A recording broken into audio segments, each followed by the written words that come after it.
Object-oriented concepts and approach. In this video, we are going to see about object-oriented concepts and approach.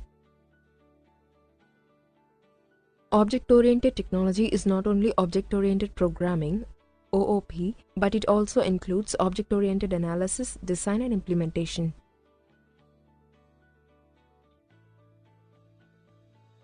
The term object was first used in Simula language. Simula is a programming language meant for computer simulation. Some of the shortcomings of the procedural approach are removed in OOP. In OOP, data are treated as critical and are not allowed to flow freely. Data can only be accessed through the functions they are bounded. Thus, data are protected from accidental modification from outside functions.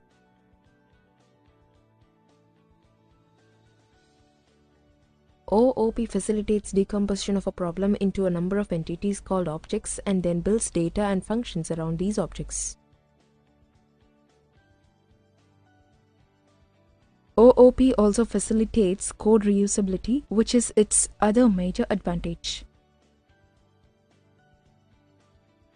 In an OO terminology, anything that exists in the real world or system is an object. Therefore, identification of objects of the system is important for software development.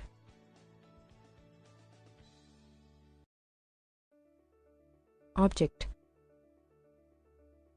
An object is anything that exists in the real world, such as a person, a place, or a thing. It can be any noun or noun phrase, either physical or conceptual. Let us consider an organization system for our analysis. Some examples of objects of the organization are given below. The objects Alok Mishra, John Matthew, Kalpana Gupta have similarity. They can be categorized into a group, that is class, such as employee. In the object terminology, the data integral to an object are called attributes of the object and the functions are called methods. The methods that operate on the data that is attribute of the object are also the integral parts of the object. An object has a unique identity and refers to a single entity from a group of entities. Class. A class is a group of similar objects. A class is a set of objects that share a common structure and common behavior. A single object is simply an instance of a class. Each object in a single class has the same data format and responds to the same instruction. In the object terminology, the instruction is called a message. For example, Alok Mishra, John Matthew, Kalpana Gupta, and other employees of organizations can be grouped together into a class of objects, say employee. Then, Alok Mishra, John Matthew, and Kalpana Gupta are different instances of the same class employee. We can specify different methods that will operate on objects of this class. These methods are named as update employee function and get salary function respectively. Note that in the OO technology, it is a convention to name a method as a combination of verb and noun. The name of the class is shown at the top. The attributes are listed underneath. The methods are listed below that. This is the usual, that is standard way of specifying a class. Message. In object-oriented technology, the object behavior is described by methods or functions. However, to invoke those methods, one object has to pass an instruction or message to another object. However, the receiver object on which the method operates has to respond touch messages. For example, To compute the salary of an employee, a message such as get salary may be sent to the object employee. However, if that object does not have that method, then it cannot understand the message. Therefore, every object has to declare the list of methods it contains and supports. This enables other objects to check the list and send messages. It may sometimes happen that the method is not present in the class to which the object belongs. In that case, the superclass is searched and the process continued till the required method is found.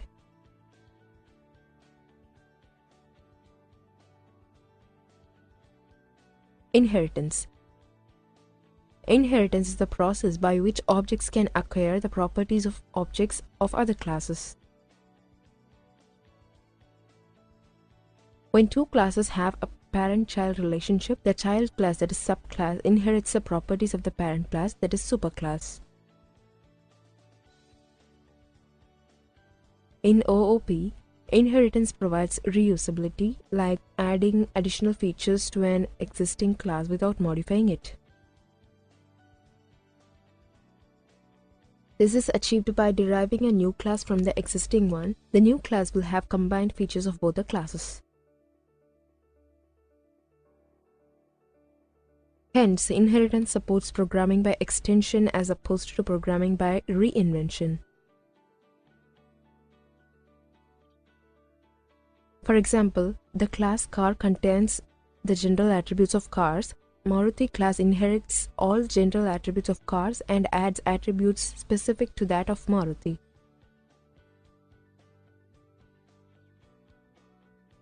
Similarly, all the subclasses of class Maruti will inherit those of Maruti and add their own specific attributes. For example, if Maruti uses the showSpeed function method of the general car, then in response to a message to show the speed, it has to search the methods of its superclass and act accordingly.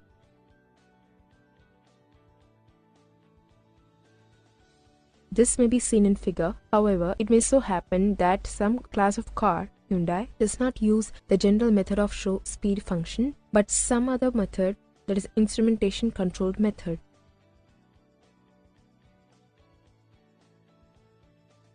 In that case, only the method of class Hyundai can be updated and there will be no conflict with method of other classes.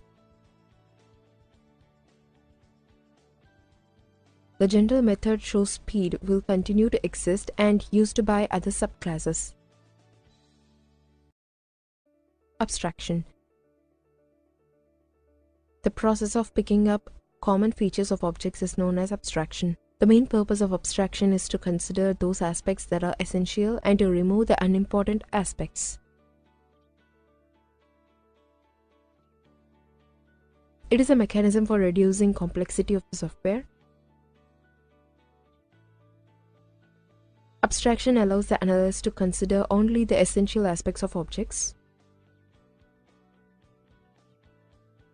Under this, the analyst only tries to find out what is to be done and subsequently extend the model by adding more details. Abstraction can be defined as the essential characteristics of an object that distinguish it from all other kinds of objects and thus provide precise conceptual boundaries relative to the perspective of the viewer. Abstraction arises from recognition of similarities between objects, situations, and processes in the real world. The principle of abstraction focuses on similarities and ignores the differences in the initial stages. Important points about abstraction are: simplifies the understanding of any complex system, hides irrelevant information, simplifies by comparing to something similar in the real world. A class hierarchy can be viewed as an abstraction level. Each superclass can be considered as an abstraction of its subclasses. For example, the basic electronic components can be at the lowest level of abstraction. whereas the logic gates can be at the next higher level. The digital circuits which are built using the logic gates will be at the next higher level, and the CPU built using digital circuits will be at the highest level of abstraction. Similarly, in the programming language front, the high-level language is at the highest level of abstraction. Levels of abstraction from highest to lowest are shown in below table. Also, an object itself can be treated as a data abstraction entity because it speaks about the private data items of the objects and the methods used for manipulating these data items. Encapsulation. Abstraction and encapsulation are complementary concepts. Encapsulate is derived as N plus capsulate. That means in a capsule. Here, data and procedures are tied together to prevent them from external misuse. Encapsulation means containing or packaging data within an object. Encapsulation also means data hiding. Data hiding is the process of hiding all aspects of an object that do not contribute to its essential characteristics. For example, a car's dashboard hides the complexity and internal workings of its engine. To understand encapsulation, let us consider the object employee. The attributes of employees, say salary, is kept hidden inside the object and may be made accessible only through the method meant for the purpose. For example, if getSalary function is a method of the object employee to get the salary of an employee, then the salary of an employee can be obtained by no other way but by this method.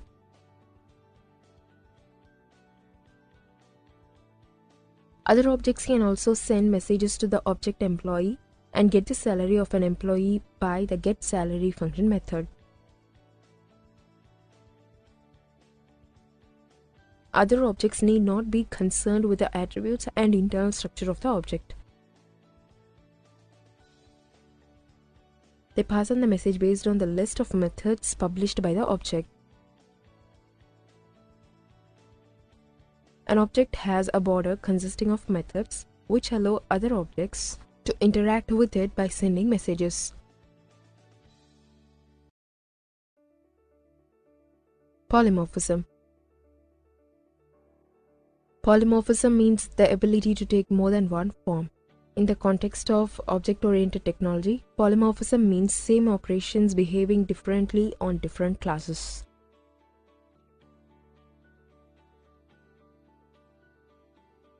Two features of an object that achieves polymorphism are method overloading and method overriding.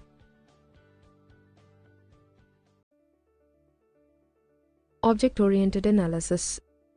In this video, we are going to see about object-oriented analysis. The purpose of object-oriented analysis, as with all other analysis, is to obtain an understanding of the application, an understanding depending only on the system's functional requirements. The difference between object-oriented analysis and function or data analysis is, as previously mentioned, the means of expression. While function or data analysis methods commence by considering the system's behavior and or data separately, object-oriented analysis combines them and regards them as integrated objects.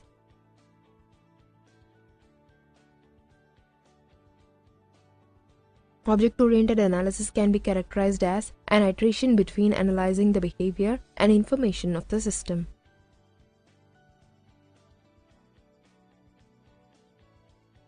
Characteristics of good OOA are as follows. Classes should be relatively small and generalized. This increases reuse by permitting the classes to be used again in a future project.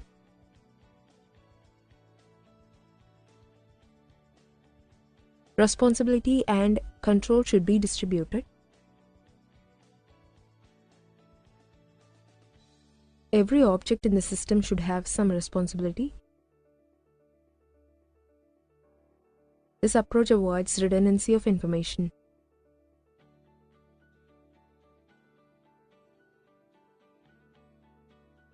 Advantages: focuses on data rather than the procedures as in structured analysis. It can be upgraded from small to large systems at a greater ease than in systems following structured analysis. The principles of encapsulation and data hiding help the developer to develop systems that cannot be tampered by other parts of the system.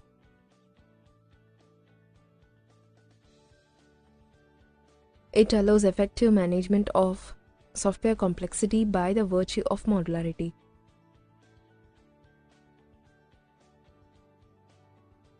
Disadvantages: functionality is restricted within objects. This may pose a problem for systems which are intrinsically procedural or computational in nature.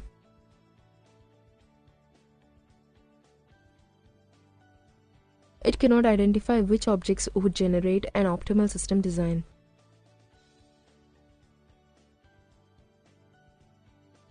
The object-oriented models do not easily show the communications between the objects in the system.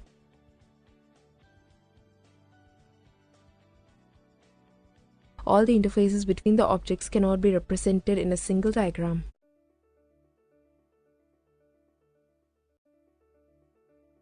Object-oriented analysis process. In this video, we are going to see about object-oriented analysis process. Object-oriented analysis contains the following activity processes: finding the object, organizing the object, describing how the objects interact, defining the operations of the objects, defining the objects internally, finding the objects. The objects can be found as naturally occurring entities in the application domain. An object becomes typically a noun which exists in the domain, and because of this, it is often a good start to learn the terminology for the problem domain.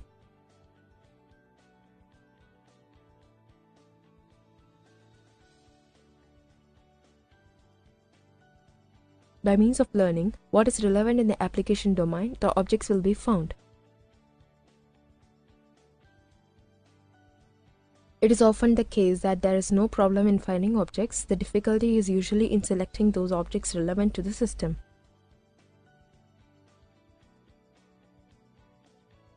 The aim is to find the essential objects which are to remain essential throughout the system's lifecycle. As they are essential, they will probably always exist, and in this way, we hope to obtain a stable system. For example, in an application for controlling a water tank, typical objects would include contained water, regulator, valve, and tank. For a banking application, typical objects would include customer, account, bank, and clerk. The majority of object-oriented methods today have only one type of object. In this way, one obtains a simple and general model. Yet there are reasons for having several different object types. With only one object type, it can be quite difficult to see the difference between different objects.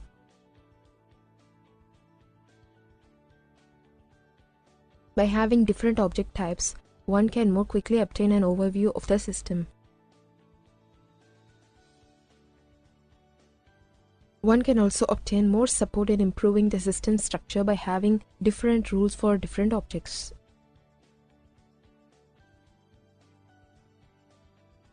An example of this is that a passive object containing persistent information should not be dependent on objects which deal with the interface, as modifications in the interface are very common.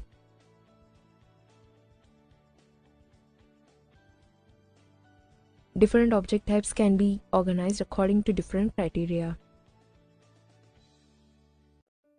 Some examples are to group them by characteristics such as active or passive, physical or conceptual, temporary or permanent or persistent, part or whole, generic or specific, private or public, shared or non-shared.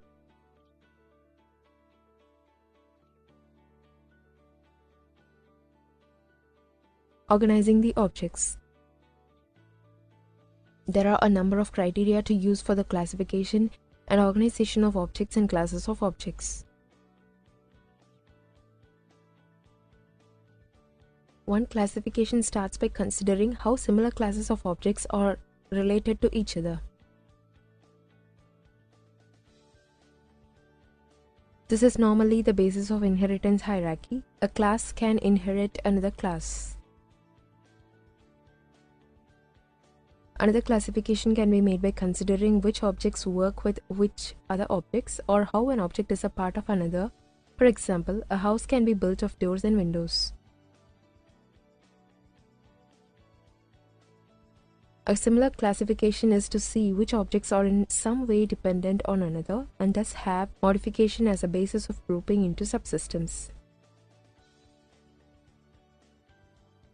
Object interaction.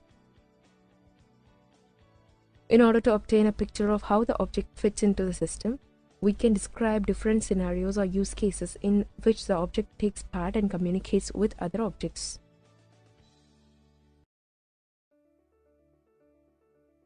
In this way, we can fully describe the object's surroundings and what the other objects expect from our object.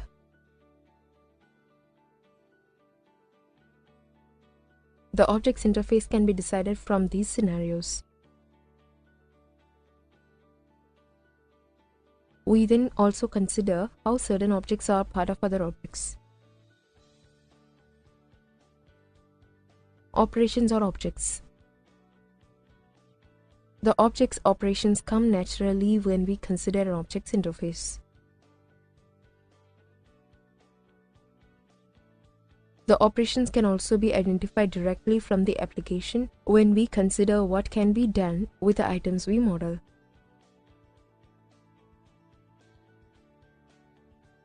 They can be primitive, for example, create, add, delete, or more complex, such as putting together some report of information from several objects.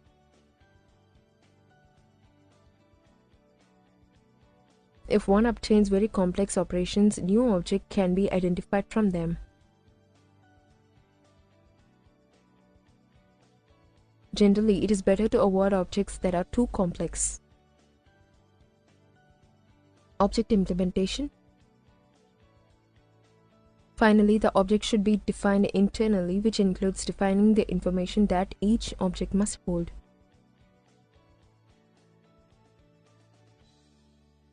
Even the number of instances that can be created of each object is interesting. One may wish to have alternative ways of storing information.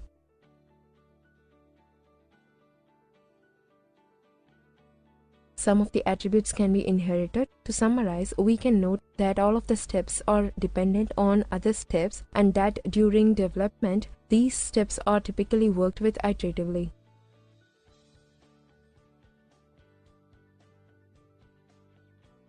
It is important in an analysis phase to concentrate on understanding the problem domain, as the result here will affect the whole of the remaining work.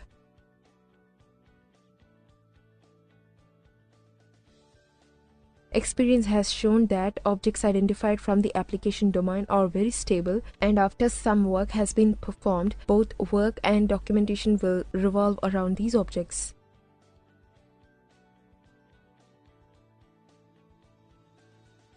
We mentioned earlier that one of the advantages with object-oriented analysis is that it reduces the semantic distance between the domain and the model.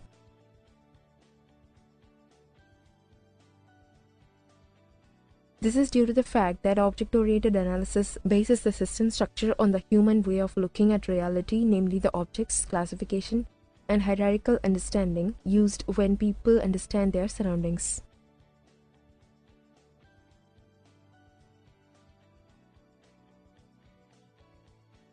Thus, the result of the object-oriented analysis is easier to understand and thus easier to maintain than the result of function or data analysis.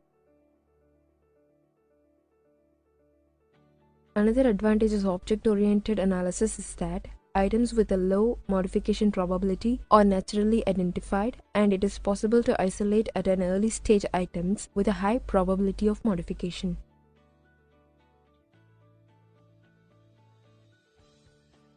Several of the issues discussed here are treated in OOSE in different ways.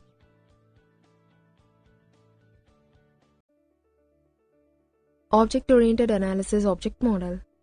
In this video, we are going to see about object-oriented analysis object model.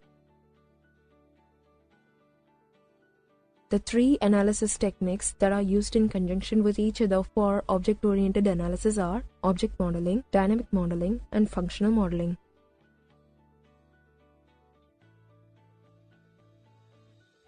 Object modeling develops a static structure of the software system in terms of objects. It identifies the objects, the classes into which the objects can be grouped into, and the relationships between the objects.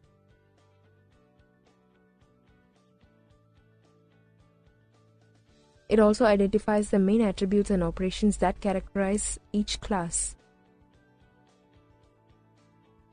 The process of object modeling can be visualized in the following steps. Identify objects and group into classes. Identify the relationships among classes. Create user object model diagram. Define user object attributes. Defines the operations that should be performed on the classes.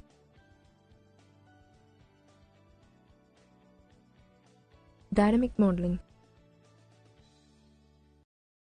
After the static behavior of the system is analyzed, its behavior with respect to time and external changes needs to be examined. This is the purpose of dynamic modeling.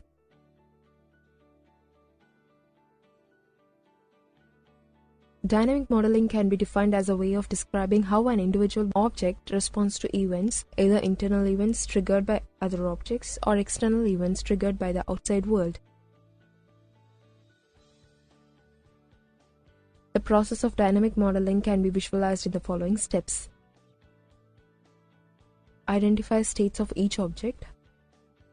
Identify events and analyze the applicability of actions.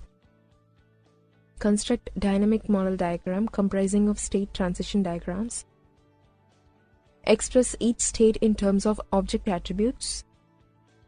Validated state transition diagrams drawn.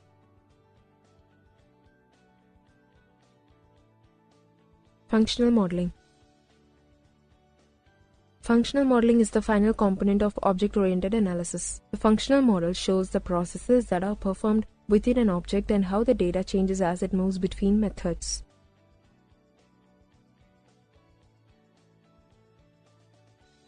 It specifies the meaning of the operations of object modeling and the actions of dynamic modeling. The functional model corresponds to the data flow diagram of traditional structured analysis. The process of functional modeling can be visualized in the following steps. Identify all the inputs and outputs. Construct data flow diagrams showing functional dependencies. State the purpose of each function. Identify constraints. Specify optimization criteria.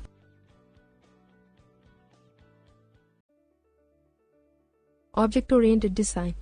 In this video, we are going to see about object-oriented design. After the analysis phase, the conceptual model is developed further into an object-oriented model using object-oriented design (OOD).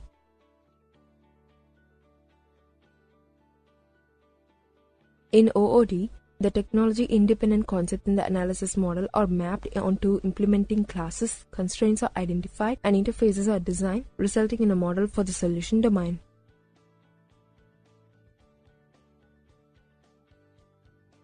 In a nutshell, a detailed description is constructed specifying how the system is to be built on concrete technologies.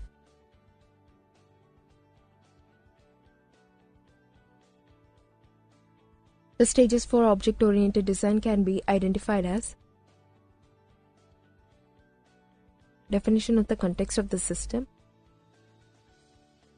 designing a system architecture, identification of the objects in the system, construction of design models, specification of object interfaces.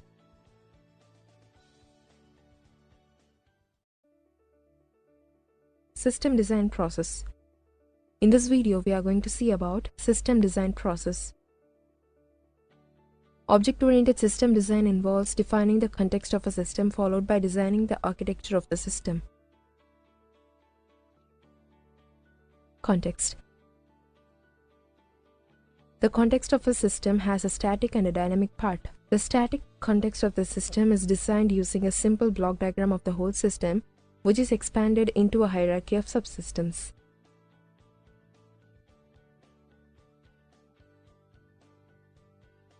The subsystem model is represented by UML packages. The dynamic context describes how the system interacts with its environment. It is modeled using use case diagrams. System architecture. The system architecture is designed on the basis of the context of the system in accordance with the principles of architectural design as well as domain knowledge.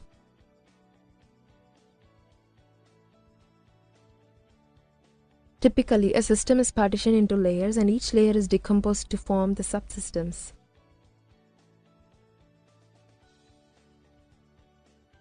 Object-oriented decomposition. Decomposition means dividing a large complex system into a hierarchy of smaller components with lesser complexities on the principles of divide and conquer.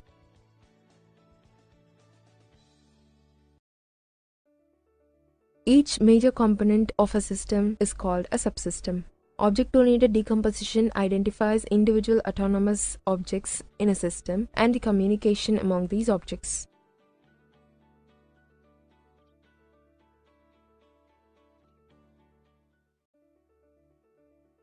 System design model. In this video, we are going to see about system design model. In order to produce a design model following an object-oriented approach, it is necessary to identify and represent software system classes, inheritance between classes, software behavior in terms of object interactions, an important aspect of methodology for object-oriented design, MOOD, is how the designer tackles the problem of designing in successive steps in order to produce the design model to be implemented subsequently.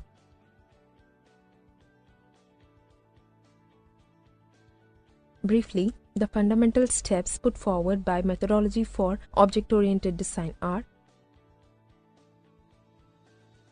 divide the system into manageable components, identify classes and/or objects which model the application, work out inheritance between classes, represent classes and inheritance, identify software behavior in terms of objects and operations, represent software behavior in terms of object interactions. Representation of the design model. Graphical notations have been an integral part of most engineering technique. In fact, there are few software engineering activities which do not benefit from some sort of graphical notation.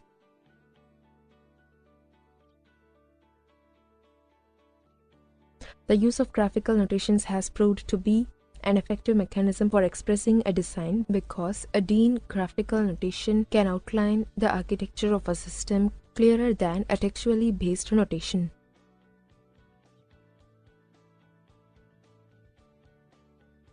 A systematic approach to software design can be offered by a set of guidelines supported by graphical notation applied to represent a software system. An efficient graphical notation should be simple, accurate, and a reflection of the paradigm employed to build a software. Thus, a graphical notation chosen for object-oriented design should directly promote this paradigm by catering representation for classes, objects, and inheritance.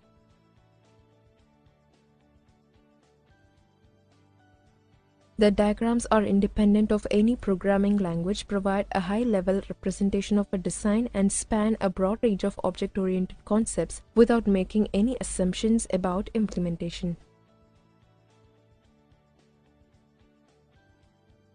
There are 4 main types of diagrams. Composition diagrams elucidate the composition and decomposition of a software system in terms of its components. Class hierarchy diagrams are a simple but effective way to display classes, their attributes and operations, and inheritance relationships. Object diagrams indicate relationships among objects based on requests for operations between them. Operation diagrams portray how operations are combined to contribute to a particular functionality.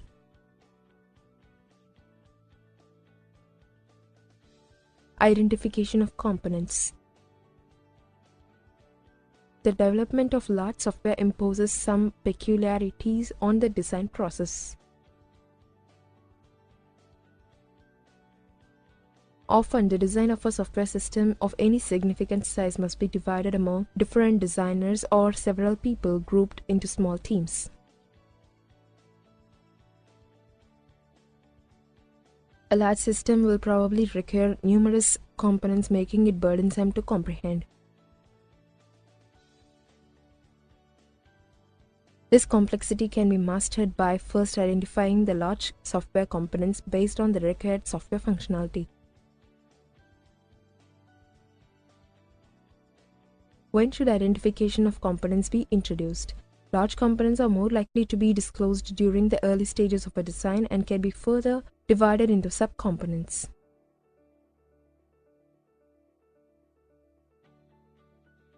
In a small system, where just a few services are offered, identification of components may not be necessary. However, a large and complex system providing a wide range of services requires decomposition to be applied from the beginning of the design. Nevertheless, finding a suitable division into components for an object-oriented software still seems to be subjective.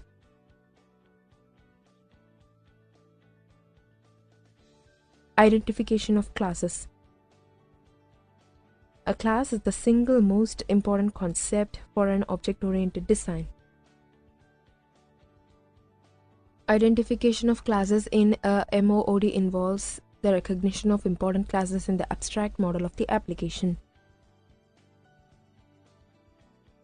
Nevertheless, there is no easy and fast way of deciding what is and what is not a proper class.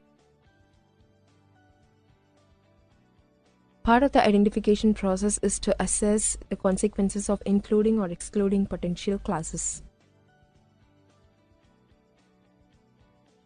Defining abstractions in terms of some classes depends on the purpose they play in the software as a whole.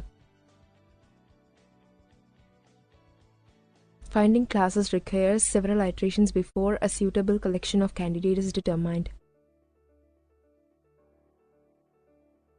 Iterations are not a sign of bad design and should be regarded as a healthy process by which learning takes place.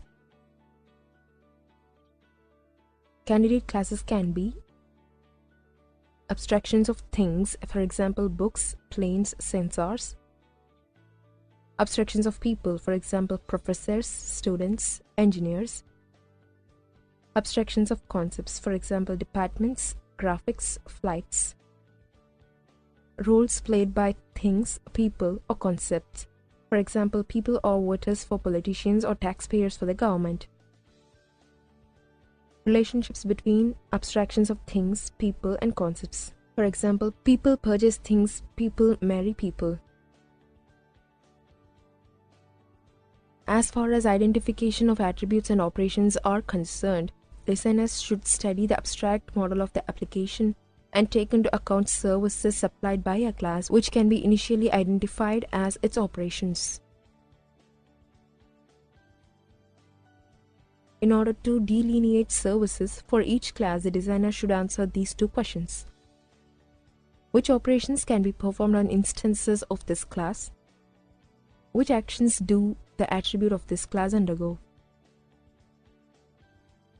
At the end of this stage, a set of classes which provide abstractions for conceptual entities of the real-world application and their attributes and operations are identified. Thus, the design can be viewed as a collection of classes. Identification of inheritance. Identifying classes is simply the first step to design object-oriented software. After some classes have been selected, they can be related to one another to form class hierarchies.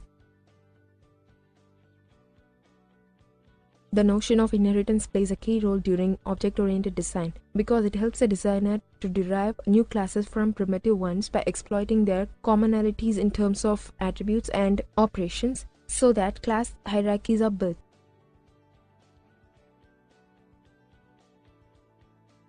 Inheritance enables designer to create an extra class merely by specifying the differences between the new class and an existing one instead of starting from scratch each time.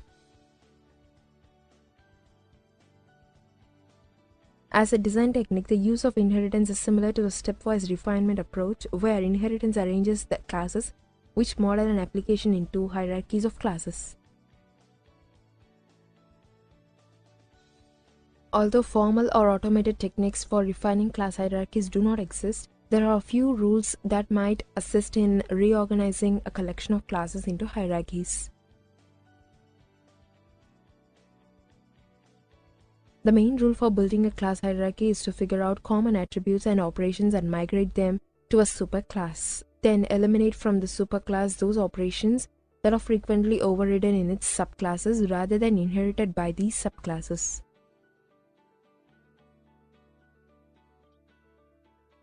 This rule makes the superclass more abstract and hence more generally usable and reusable.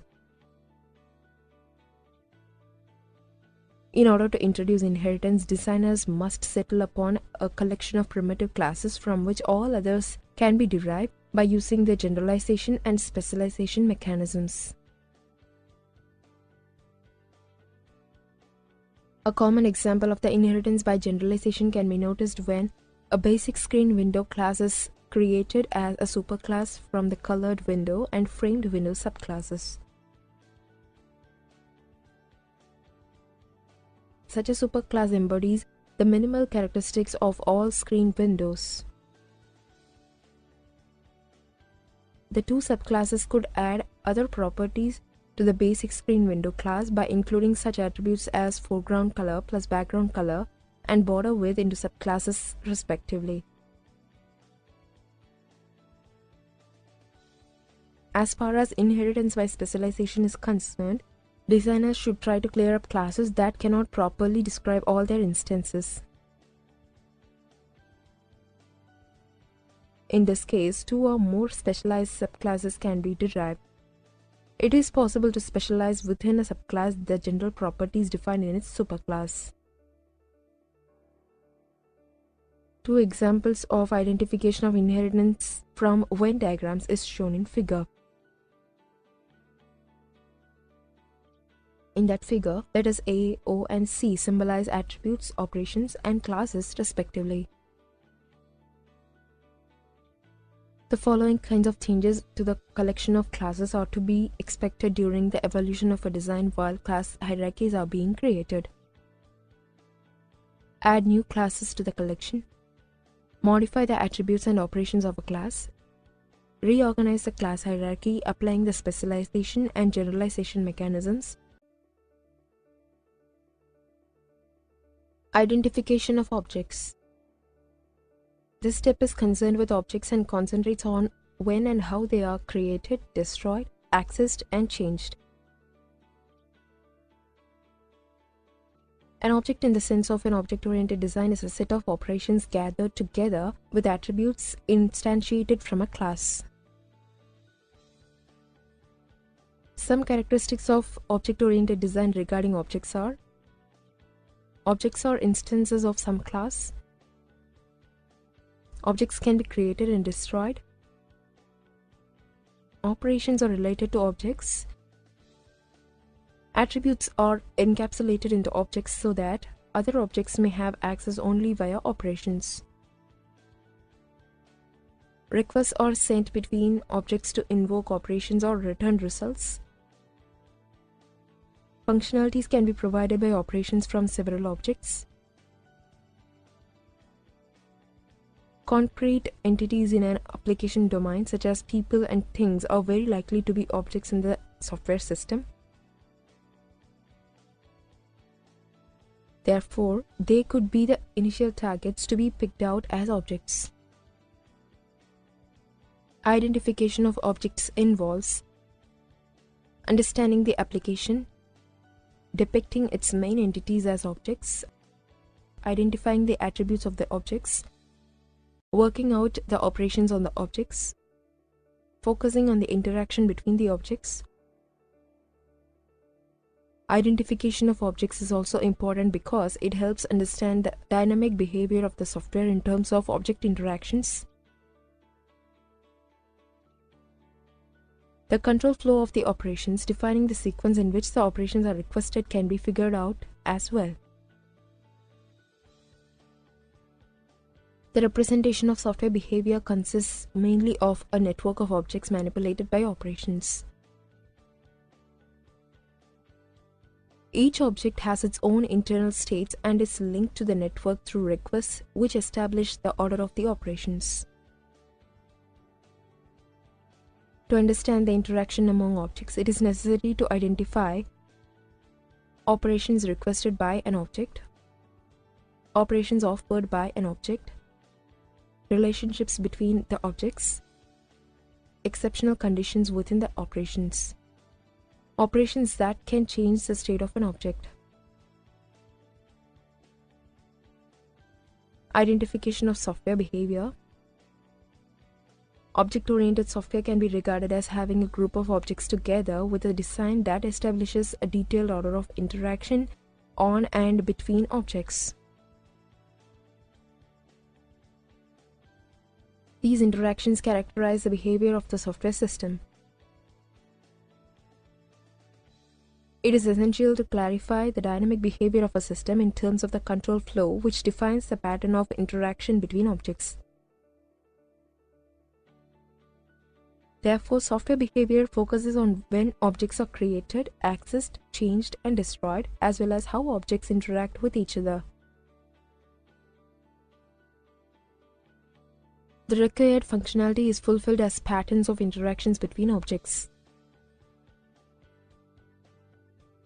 The designer should consider the sequence in which the operations must be performed.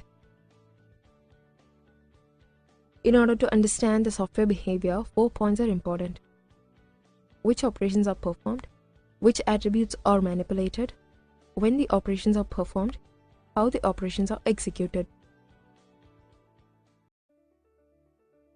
The UML diagrams. In this video, we are going to see about the UML diagrams. The elements are like components which can be associated in different ways to make a complete UML pictures, which is known as diagrams. We prepare UML diagrams to understand a system in better and simple way. A single diagram is not enough to cover all aspects of a system, so UML defines various kinds of diagrams to cover most of the aspects of a system. We can also create our own set of diagrams to meet our requirements. Diagrams are generally made in an incremental and iterative way. There are two broad categories of diagrams, and they are again divided into subcategories: structural diagrams, behavioral diagrams.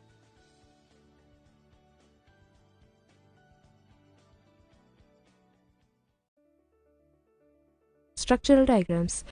In this video, we are going to see about structural diagrams. The structural diagrams represent the static aspect of the system. These static aspects represent those parts of the diagram which forms the main structure and therefore stable. These static parts are represented by classes, interfaces, objects, components, and nodes. The four structural diagrams are class diagram, object diagram, component diagram, deployment diagram. Class diagram. Class diagrams are the most common diagrams used in UML. Class diagram consists of classes, interfaces, associations, and collaboration. Class diagrams basically represent the object-oriented view of a system which is static in nature.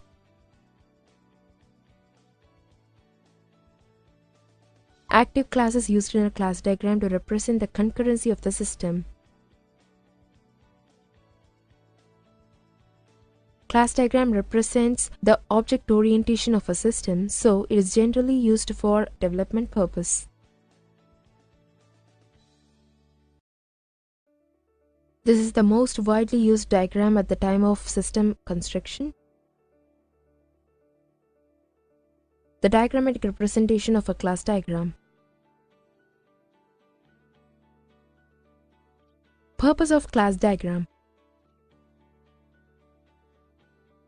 The purpose of the class diagram is to model the static view of an application. The class diagrams are the only diagrams which can be directly mapped with object-oriented languages and thus widely used at the time of construction. The UML diagrams like activity diagram, sequence diagram can only give the sequence flow of the application, but class diagram is a bit different. So it is the most popular UML diagram in the coder community. So the purpose of the class diagram can be summarized as analysis and design of the static view of an application, describe responsibilities of a system,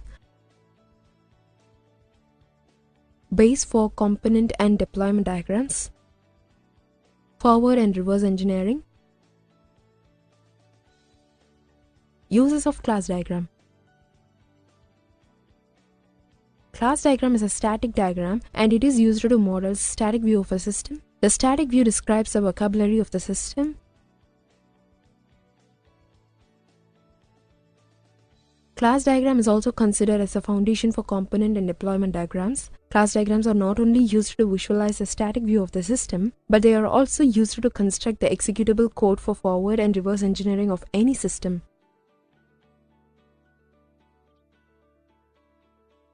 Generally, UML diagrams are not directly mapped with any object-oriented programming languages, but the class diagram is an exception.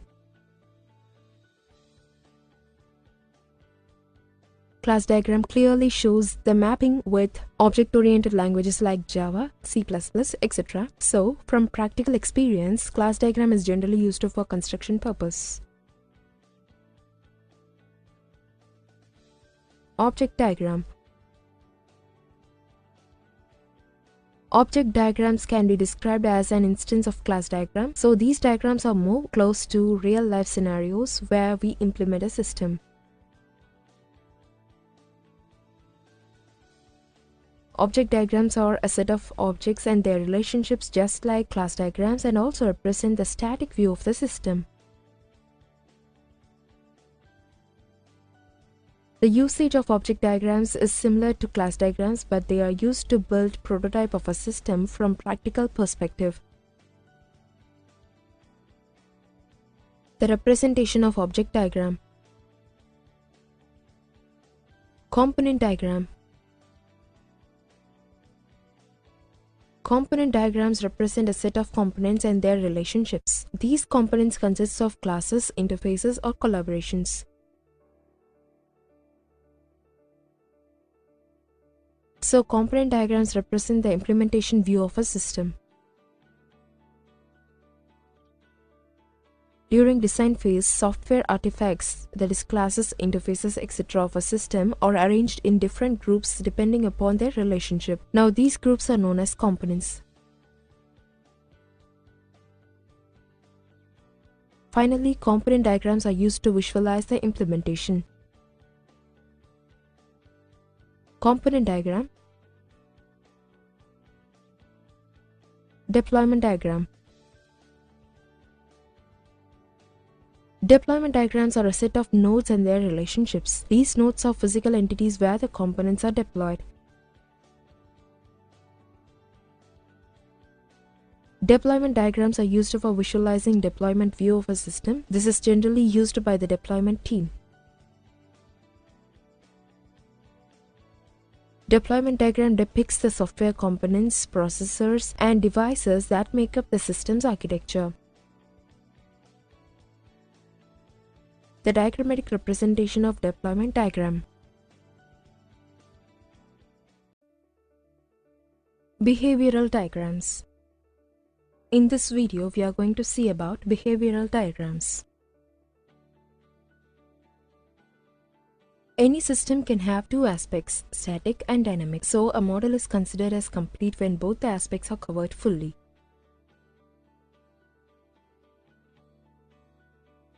Behavioral diagrams basically capture the dynamic aspects of a system. Dynamic aspect can be further described as the changing or moving parts of a system.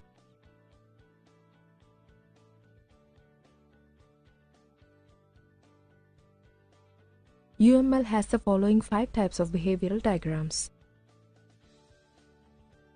use case diagram, sequence diagram, collaboration diagram, state chart diagram, activity diagram. Use case diagram. Use case diagrams are a set of use cases, actors, and their relationships. They represent the use case view of a system. A use case represents a particular functionality of a system. So, use case diagram is used to describe the relationships among the functionalities and their internal or external controllers. These controllers are known as actors. The use case narrative is used in addition to textually describe the sequence of steps of each iteration.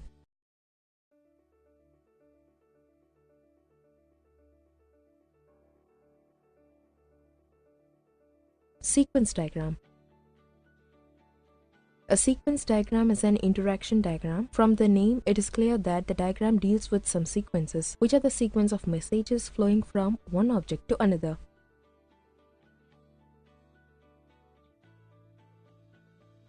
Interaction among the components of a system is very important for implementation and execution perspective.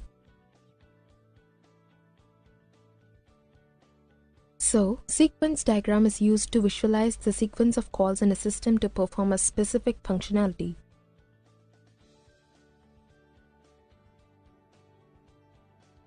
Collaboration diagram. Collaboration diagram is another form of interaction diagram. It represents the structural organization of the system and the messages sent, received.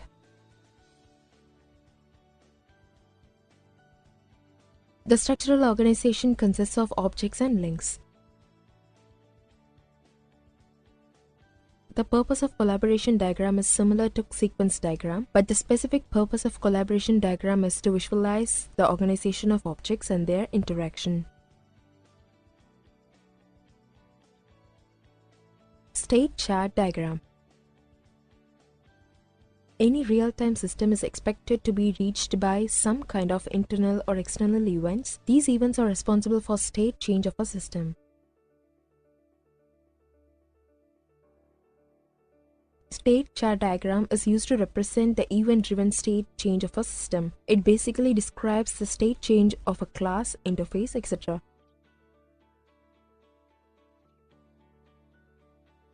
State chart diagram is used to visualize the reaction of a system by internal or external factors. Activity diagram. Activity diagram describes the flow of control in a system, so it consists of activities and links. The flow can be sequential, concurrent, or branched. Activities are nothing but the functions of a system. Numbers of activity diagrams are prepared to capture the entire flow in a system. Activity diagrams are used to visualize the flow of controls in a system. This is prepared to have an idea of how the system will work when executed.